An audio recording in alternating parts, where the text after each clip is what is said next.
You're watching the RSS with myself, Rashid Saleh, and Jason Sim, aka the Kuchingite, right here on the Rashid Saleh show. I mentioned RSS, now I say Rashid Saleh show because in case we forget what show we're on. This is the 15th episode. I'm going to mention every episode number because you know what? We're actually, our target is to go for at least 100.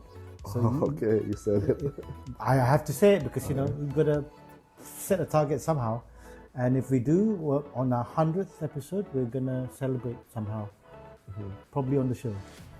We might do a live show on the 100th if we... It's like 2 years. Wow. Yeah. Yeah. Wow. Nothing is impossible. So we actually discussed this before the show and what we wanted to talk about for this week because it's something that I haven't really touched upon. I probably have in spurts here and there, but not really discussed in the past because it's something that not everyone has experienced. I mean, although nowadays everyone is famous, so apparently. Yeah, I mean, don't get me wrong, I enjoyed these 15 episodes, but sometimes it just feels like, you know, I woke up in this is introvert hell, you know, when the world says you gotta put yourself out there, put yourself in front of camera, you know, that's how you succeed in your career. I mean, like, you know, I don't know when it became like this, but, you know, here I am. Introvert hell, I love it. I mean, it's introvert hell, you know. I mean, when was the turning point when, you know, you decided that, you know, everyone just had to wake up and, you know, put yourself, start a YouTube channel, go on TikTok, you know, that's how you get famous, right? Well, you know, personal brand. I mean, gosh. You never thought that you know, now you've got friends talking about. Yeah, you know, how was your interview? Actually, you know, it's a podcast. Imagine you're just experiencing this for the first time and getting people to talk about you. It's strange. Being in the show. It's strange, right? It's something that I've had to deal with the last 3 decades at least. Yeah, but you like it. No, I wasn't. Whether I like it now or not is different. But having to go through it the first time, because we were doing stuff, you know, for example, when I was 18 years old doing the commercial, I didn't know what to expect. Because for me, it was like, hey, I'm getting money to do this job. You know, it's a commercial. When it came out, and it was a KFC advert, I mean, it was on TV.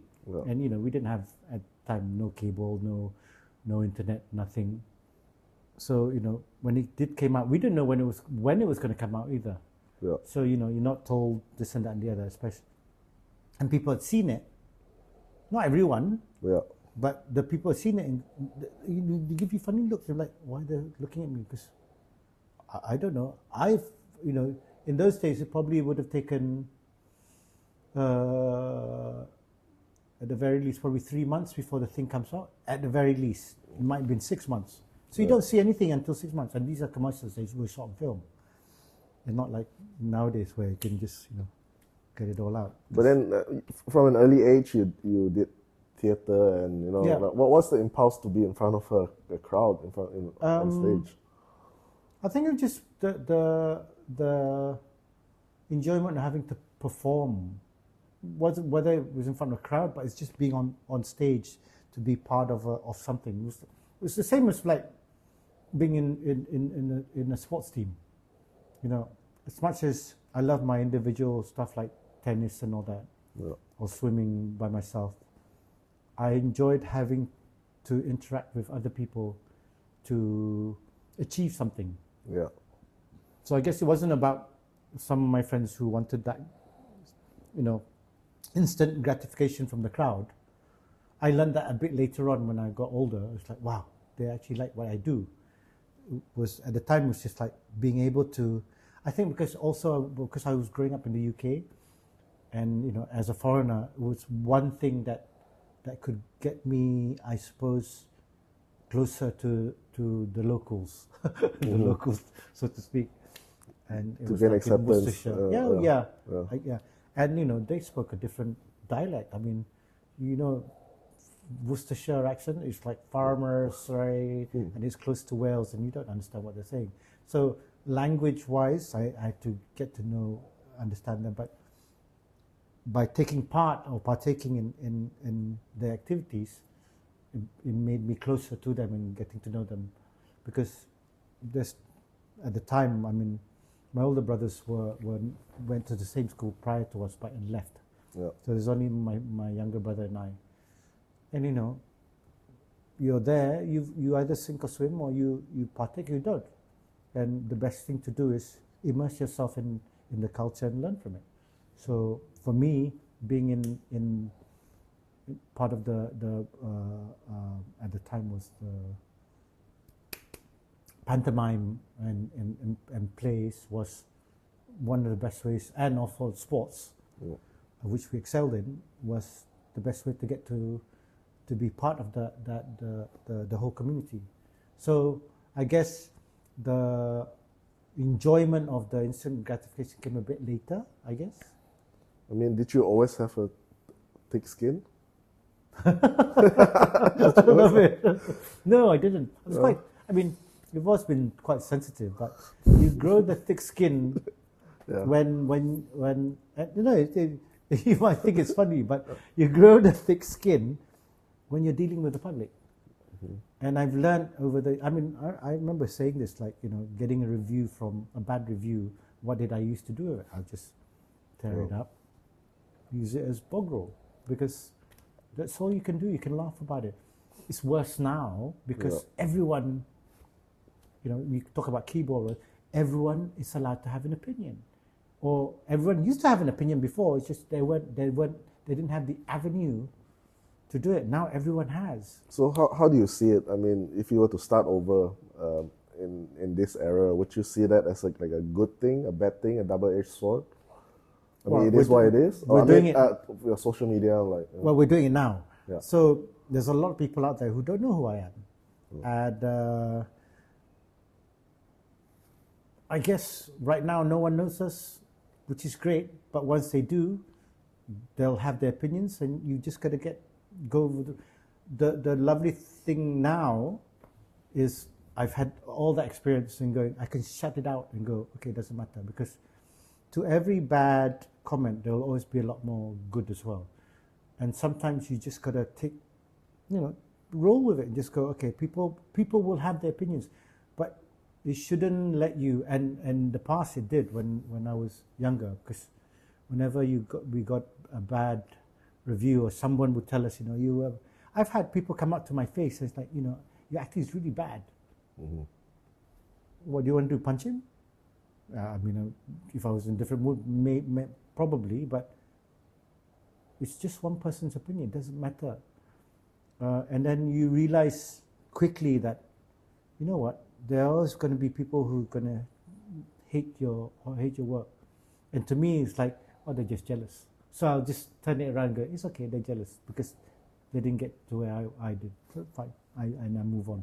And you've got to build that thick skin, because the more you start caring about what other people think, and this goes with anything actually, even more so in our line of work, the more you start thinking and caring about what other people think, the more you become less focused on the job at hand, which is your work, your career. Because you let people, put that into your head, you'll never give your best work. And you learn this, along the way as you get older. Because when you're younger, you're trying to perfect your craft, especially for us who started in theatre. We're always having to improve ourselves in theatre. So by the time we're going on stage, because being a theatre actor, there are no second chances when you're actually performing. It's not like, cut, let's do the second take. You've got to do it right.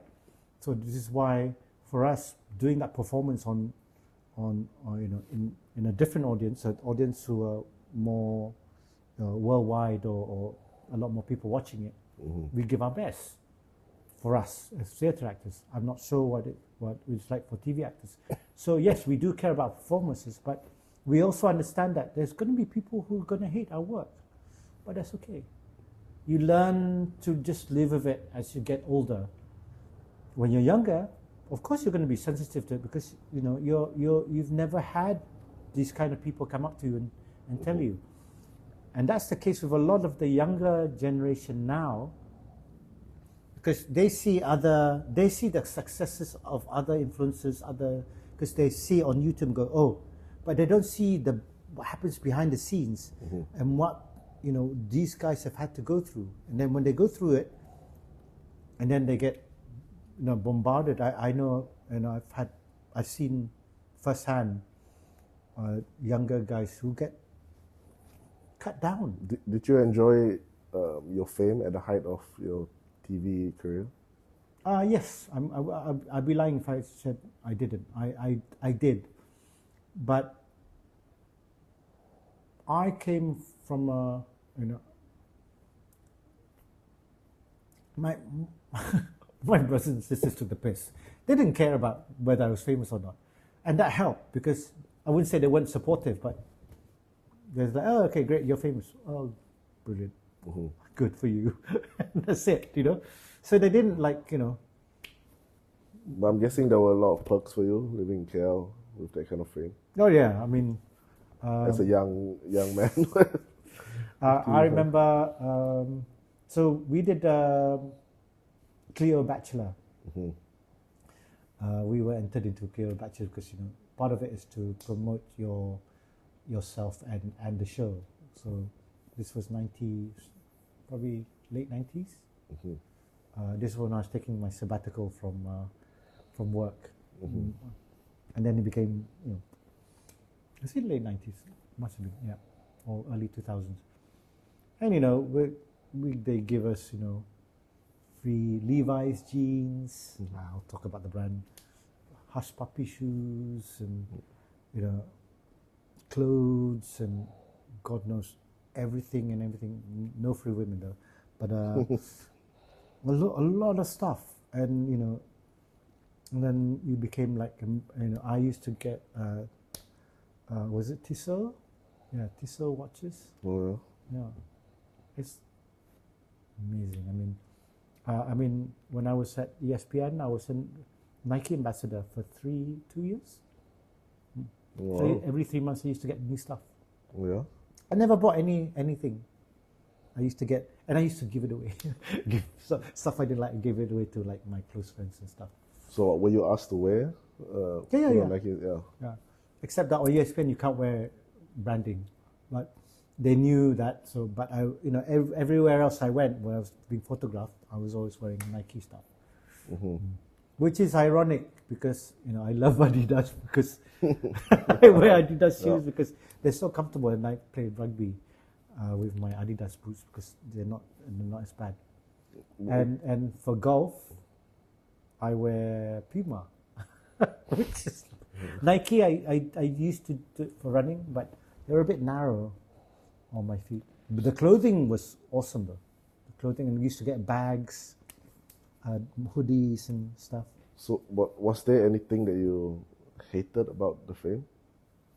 I think the intrusion to the people seem to think, and this has been told to me, and then I'm quite sure quite a number of, especially the international celebrities, like you're in the public eye, so your life is an open book. They can say whatever they want to you. Because you're in public eye, it's your fault that you wanted to be famous. So they can say anything to you. That means they can question you. You should tell them what your life is like. However, people who really know me, I'm a very private person. My work is my work. Now we're talking about podcast, obviously, because it's not a warning, but it's to give an insight to those who want to be famous and all that, the downsides of it and how you have to deal with it, because it's not easy. And like you said, why do I have a thick skin? It's because to protect myself from getting mentally hurt by by all these,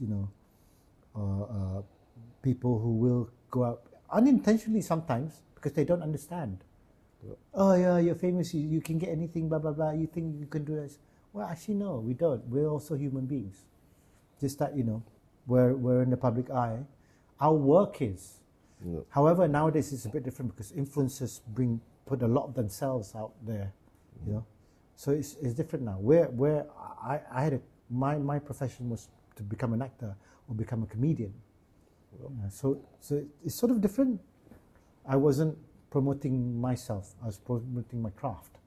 So nowadays that's where that blurry line becomes very hard. Is that something you're not comfortable with, or you choose not to really put yourself out there? Yeah, because it's not because I'm hiding my true self, but we've got to have a piece of ourselves that is, that has to be private. That has to be yourself, or else, you'll see. I give a great example, like someone like Robin Williams, because he struggled for years with his mental health because he couldn't figure out where his life was in terms of his private life and his public persona, because it was very, very, a split. And yeah, I mean, I'm just so sad that he passed away a long time ago, and people said it was suicide and all that. But and it for me it's that for me what happened to him is something that we have to learn, because I talk about mental health, and even more so when you're in the limelight, because it's so important that you keep things together and you have people around you, some people around you to keep you in check and keep you you normal, because a lot of people, especially when you get into relationships and stuff, those people don't understand that we're constantly under pressure. What we do and all that. And so, why do you have to do this? I said, we're actually trying to protect you, our partners or our family, because for me anyway, when I'm in limelight, I just want them to focus on me, on what I do, not my private life, because my private life is where I get to escape. Do I get back to? If you don't have any personal life, you what is there to, for us it's like, where do we escape? You're constantly in the limelight. That means you don't have anywhere to. But is it fair to say with this podcast, probably this is the most you've put yourself out there? Yeah, because it's more about what yes, I am, because I guess I've had the hindsight of many years of experience, and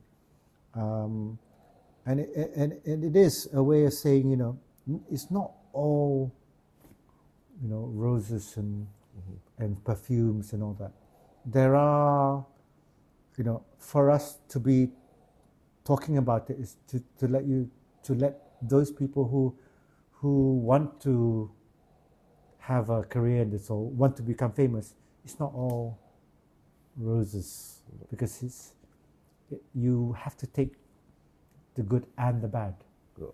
And there's going to be a lot more of that nowadays, because nowadays everyone has a phone. Everyone's going to be recording you, and everyone will have their perception of you. Yeah. So imagine, I know how I see myself, but there are millions of people who see me how they think they see me. Yeah. And that's scary, isn't it? Yeah. Yeah. I mean, speaking from personal experience, working as a creator, right, for a long time, I mean, it's quite a lonely life. I mean, your friends, family, they might not even support you. I mean, your friends might even laugh at you, but yes and yes, okay. Yeah, and no one's not gonna be there. They'll cringe at it. They might only support it when it starts to show some form of success. So how do you deal with that? And I mean, first of all, is that something you experience? And how do you deal with that, that loneliness? Well, same story as Jack Ma. You know, he said he tries to sell all the stuff to his family and friends, rejected. Strangers go and buy stuff from him. So when you get the good, when strangers come up to you and say you did really good, that to me shows that my work is, that to me is genuine reviews of my work. When family, very few family has watched me even on stage. I've got my youngest sister who used to watch me all the time. She's always supported me. The rest, they're like, oh, I'm not saying that some of them were busy. My younger brother and my older brother was always flying around everywhere. And the rest, they had their families. Yeah. I've only had my mother. My father has never watched any of my shows. My mum has watched because my sister brought her. She's watched a couple of my shows. I think she must have seen me on TV. I'm not sure whether my dad had. But you know what? Doesn't matter. Because I chose to get into this line. I've got to deal with it. So instead of trying to blame other people, why aren't they supporting me? I made that choice. And I knew that this career was going to be hard because, we know, especially in Asia, it's like, oh, I want to become an actor. Huh? Why? There's no money. I don't want to sound like Uncle Roger, but yeah. It's like, why you want to do that? My mum even said, like, so when are you going to get your salary? I was like, I don't know. It's like, but so how do you feel? Sorry. Yeah, it's like starting your own business. Everyone's they don't go around, I wish you do well. They're waiting for you to fall and say, I told you so. But you got to tell yourself, I'm not going to let that happen. Of course there's ups and downs, but everyone says, it's really hard to start your own business. Imagine you try and start your own career in the world of production. It's worse because you're starting with nothing, and it really is lonely. But if you believe in it, why not? How do you compare your early career, trying to get on TV or in movies, and then your career now, like podcasting? What? Yeah, love it. Wow.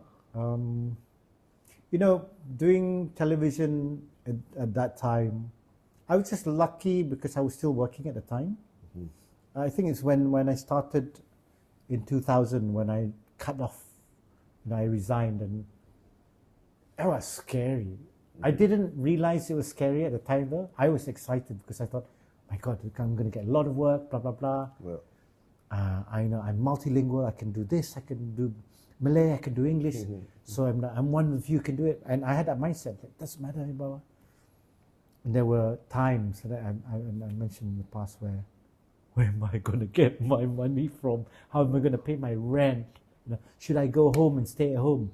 All those things. But I was so stubborn at times. Like, no, I don't want to go home. I will always, Yeah. But I had this mindset and very focused on, like, it doesn't matter, something is always going to come around the corner. Something. And it did. Because I don't know whether I manifested it or thing, but I always believed in my own ability. Well, but how much is that due to putting yourself out there publicly? I had to go out to events and all that, and there were times where I was like, I didn't even know why I was doing there. Did it have any relevance going to a, for example, a perfume thing? It's like, I was invited to go, I go, but, because I was famous. Yeah. But I realized that, yes, it does work because people take photographs, goes out in the magazines, goes out in the newspapers and all that. That's your publicity. Nowadays, you're posting stuff up, These were your posts. Yeah. And it was obviously very few and far in between. But people read. It's like people going on Facebook and looking it up. But people did, and then got work from there. And once you do one good work, because it's such a small community, the word of mouth then goes along. And then I got to dabble in other areas of the industry, like doing voiceovers or doing script writing or doing. So I told myself earlier on, said I'm not going to be able to prolong my career if I just stick to acting. No. So I started learning. I started dabbling. I started learning about cameras. I learning about directing. So I knew that if I'm going to stay in this industry for a long time, I've got to learn everything. So I guess I had in my younger days, I had a hindsight of going, this is how I'm going to do it. But as I got famous along the way, it also helped me get into open doors to different stuff, like while learning to direct, because people knew that, oh, okay, he knows how to do this, but he'll learn. It was hard when I first started directing. I was still acting at the same time. So the cameraman, the senior cameraman, I've got this story when I first started doing, I was doing the second season of AHA. It was Afrin who asked me to be the studio director for their show, the director, I remember the first time, this I had been training with Mr. Osman Afsham, and I just did a sitcom. And there were, the senior guys, the otais of the industry. My God, they bullied me. They didn't care whether I was famous. They're like, who are you? You are a young chiku rat, director, and you think you can tell us? I had to. And they were doing stuff at the beginning, didn't listen to me. So I had to stop the whole thing, went down on the ground, spoke to them, and I said, guys, listen, I'm a funny guy, right? Yeah. You see me on TV, right? Yeah. I'm now a director. I've learned under this. I know you guys are my seniors. Please help me do my job. I've been hired to do this. I know you guys are seniors. If you feel that you're better than me, that's fine. Please direct. But I've been given the job. If you think my shots aren't good, let me know. Let's work together because I need to get this job done. And I was very straightforward. The reason I can do that kind of thing, because I come from rugby. I'm a scrum half. If things are wrong, I've got to speak about it. So that's why I said, beginning, I thrived in working around people and environment, because I know how to handle when we're working as a team. I needed to do that. And I learned that from rugby. So dealing with these kind of guys, I knew because I had to deal with bigger guys in the past and all that. The fame doesn't help you down there. They want you to do the job. But they saw me as the famous guy rather than the guy who's directing them. So yeah, double-edged sword there. But helped me because the more I got famous and the more they knew I can do my job, the more respect I got. So when I was doing another sitcom, Spanajaya, which was, big sitcom at the time in Bahasa, I remember one of the senior actors, he thought I was coming in as the guest actor, and I told him I was directing. He was, anti me for a few days, and then realized that I could do the work, then he was okay. Mm-hmm. So yeah, you can be famous for one thing, but once they know that you're suddenly, in charge of them, they can be very nasty. So again, being famous is great, but when you're trying to do different roles in the same industry, they look at you differently. Yeah. And that's your own industry. Yeah. So and the scary thing is, like, as I got more and more famous in the industry, there's a lot more focus on what you do outside of your work rather than your work. Scratch my head. But that's being a celebrity lah. I mean, if you were to start over, in this time, this day and age, do you see yourself making an online career? Probably. Yeah. Obviously, you have to remember the way things have done are different, but the experience is still the same. Yeah, experiences will carry me through. Again, we were once discussing how we would want to do the podcast, and everyone's like, you got to have proper mics and all that. But content is king. So as much as, and the other thing that people said was like, what's the best way to get a podcast out? Just start, just do it. Sometimes, like, again, example, Mr. Beast used to have really, he admits it, like his content beginning was really bad, but he had content. He just did it and kept churning it out and got better and got better.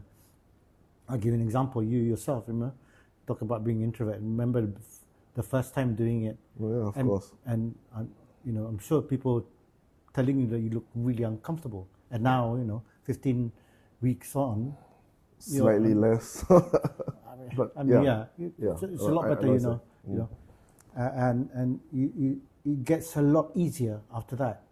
And it does. It just takes practice. It's just a matter of keep on doing it, and then you realize, oh, actually, it's not that bad.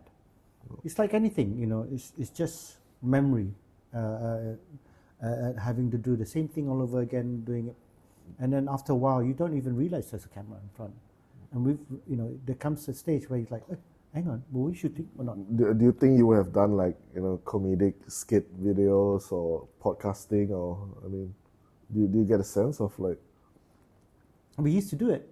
Yeah. But, obviously it wasn't as, but you can, yeah.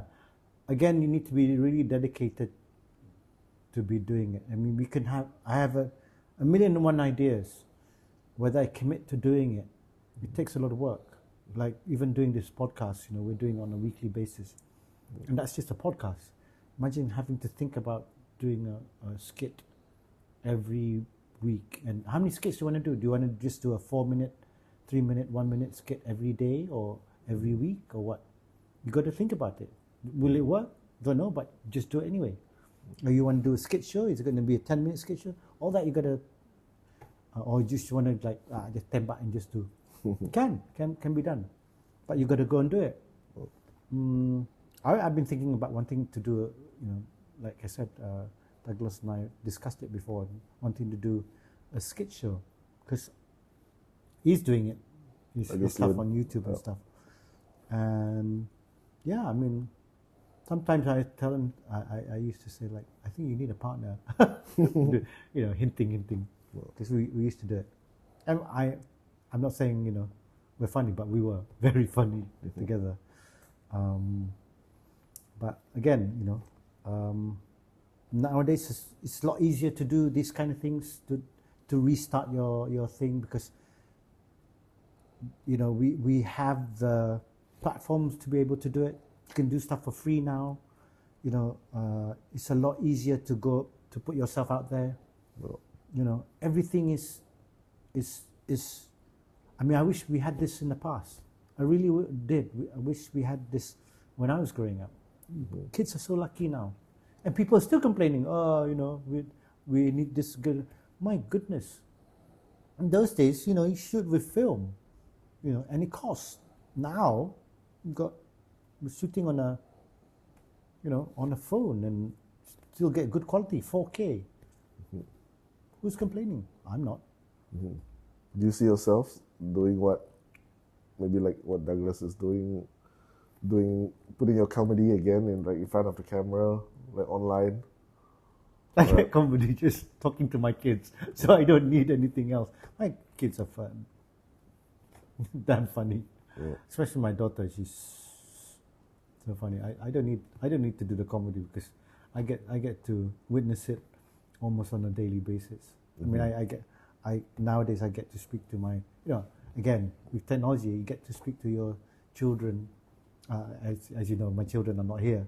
So I get to speak to them on a daily basis, and I love it. And, there's always something funny coming out, whether it's sarcastic or whether it's funny. So yeah, me wanting to do a show, I have to outdo my kids. So what was the early motivation to start this podcast?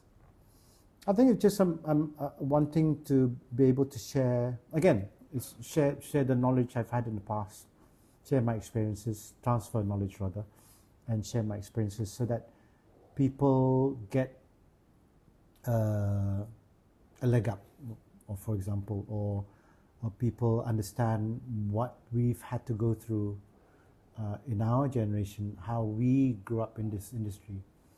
A lot of people don't realize that there's a lot of stuff behind the scenes that influences how we do our things. Some have been through luck.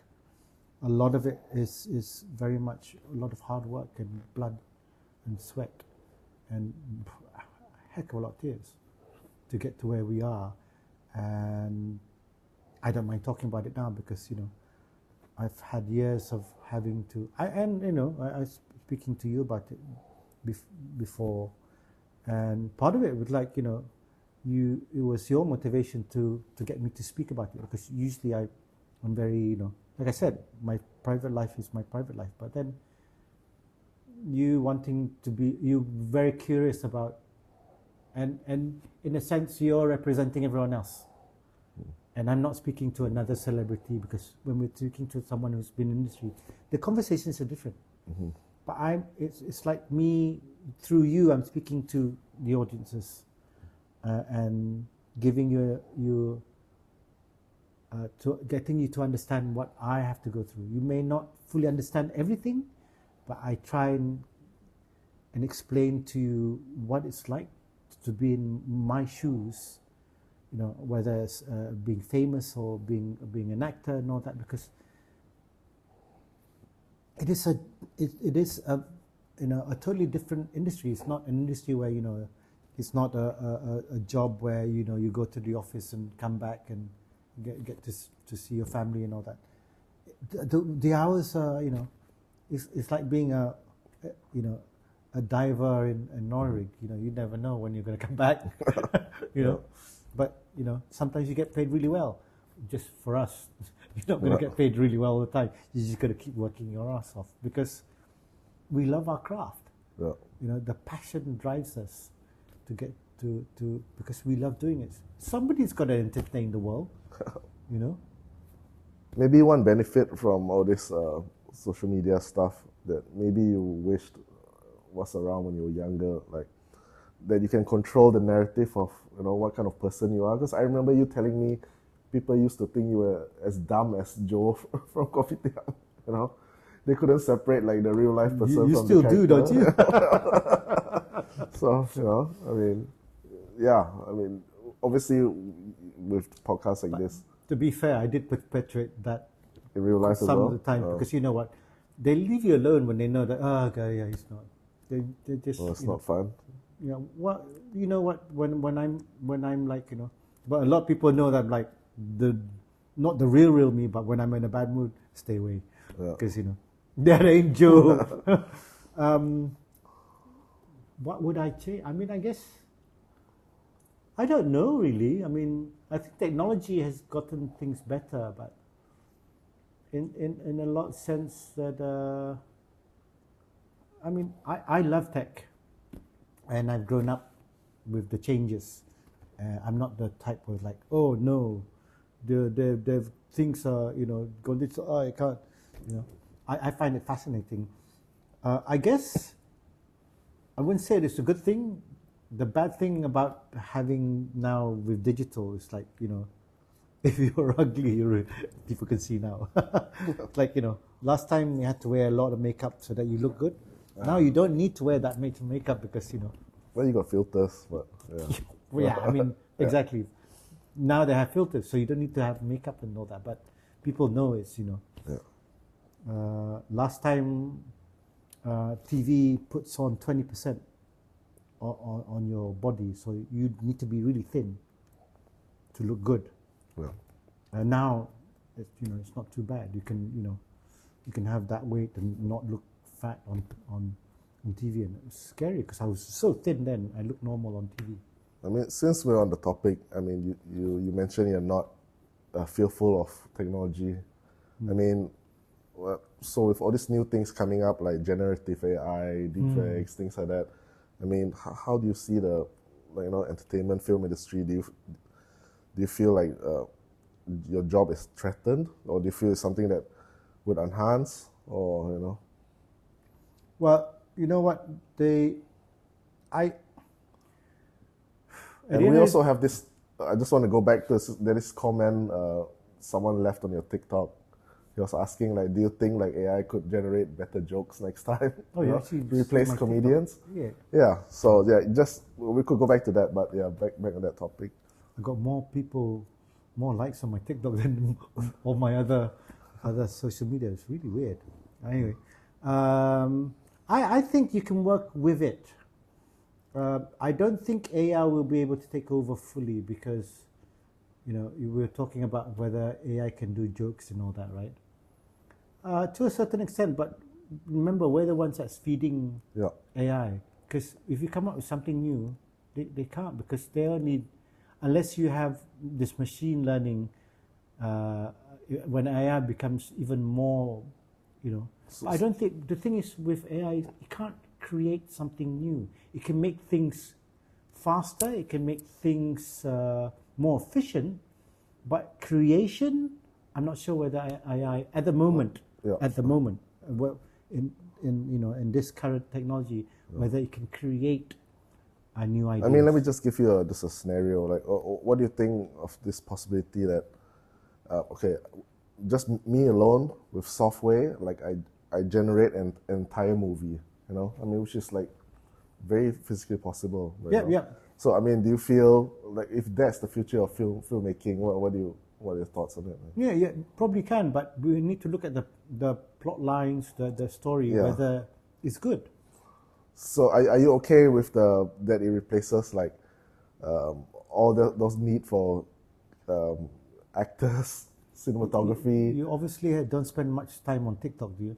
Do you know a lot of the stories have some of the FYPs for now, you know, phones listing.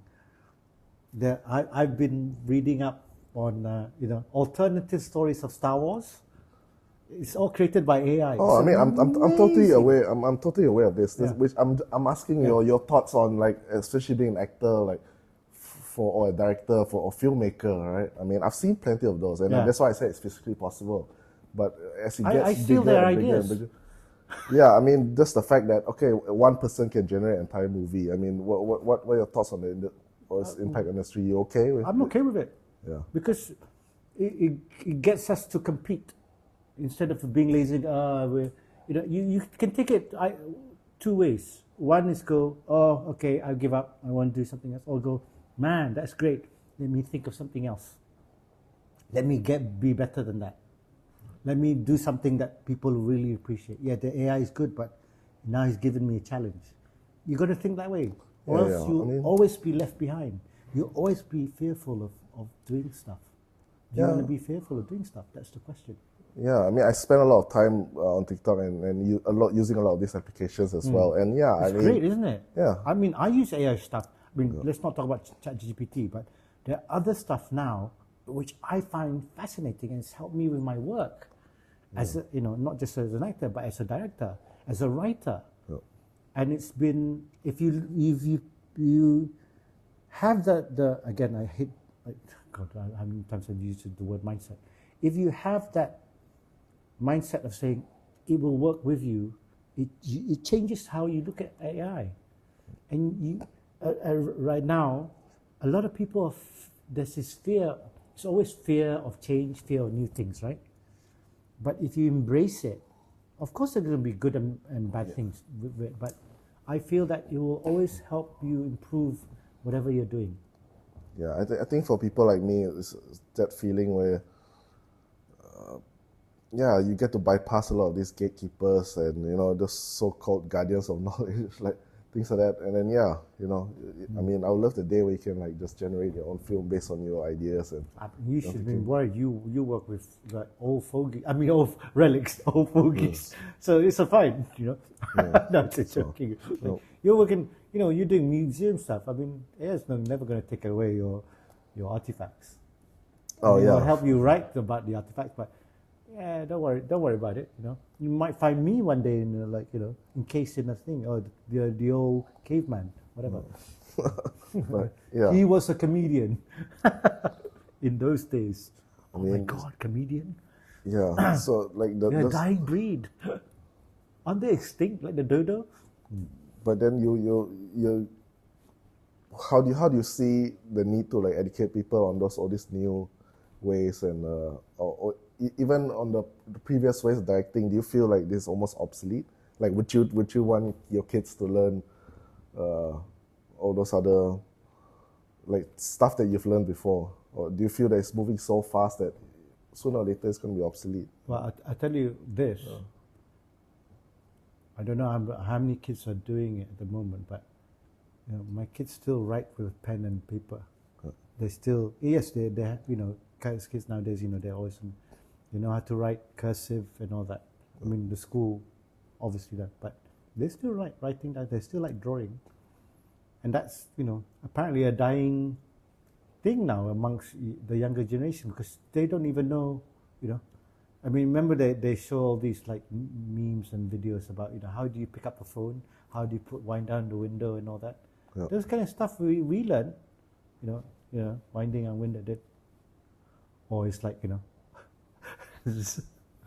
you know, stuff like that. But yeah, you should, my kids know what a phone is, you know, proper phone, because we still have the example of it. So they know that they've asked before in the past. I said, this is what a phone looks like. So they're used to seeing it.